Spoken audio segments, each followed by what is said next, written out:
Er du klar til at filme? Yep. Så er der Wine Hall.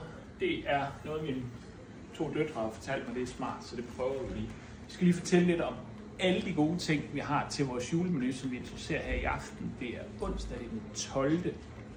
Og det pisker ned udenfor, men til gengæld så er der bare totalt hyggeligt, fordi Anne-Sophie er lige blevet færdig med at pynte til jul, så det er bare så fint, og vi er så glade for det.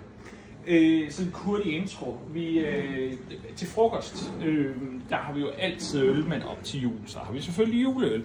Der er lokal bryg fra Ry. Bryg, det er Stjerner over Ry. Der er Gunners jule ale fra Klosterbryggeriet.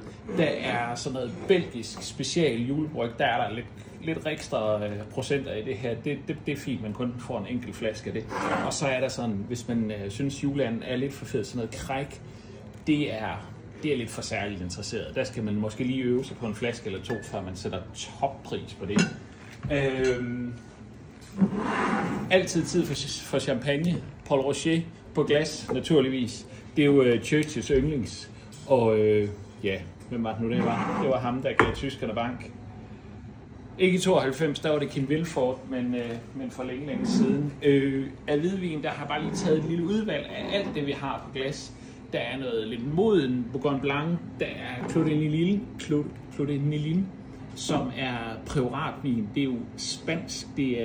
Priorat er jo sådan et sted i Frankrig, eller i Spanien, hvor solen skinner ekstra meget. De kan næsten ikke lade sig gøre at lave vin der, men det gør de alligevel, og det smager stjerne.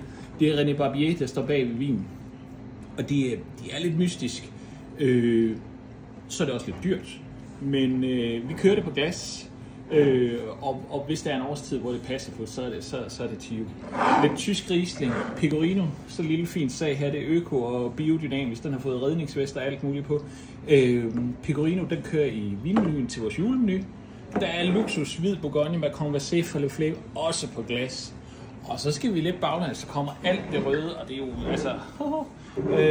det er jo blond umoderne med rød Bordeaux. Roc de Camps, det smager tæskegodt. Det kommer jo fra Bure. Det er jo sådan ikke en appellation i Bourgogne, eller i Bordeaux, der normalvis sådan laver de allerstørste vin. Det her, det smager godt, og det koster også nogle penge. Men igen, der er gode priser på det.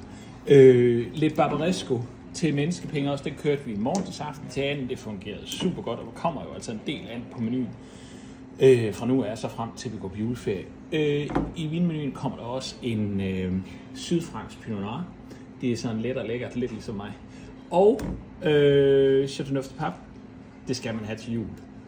Tina H., vores restaurantchef, har lavet vores julesnaps, samme opskrift for same procedure as last year. Krydret sag med noter af lakrids og nellik og appelsin.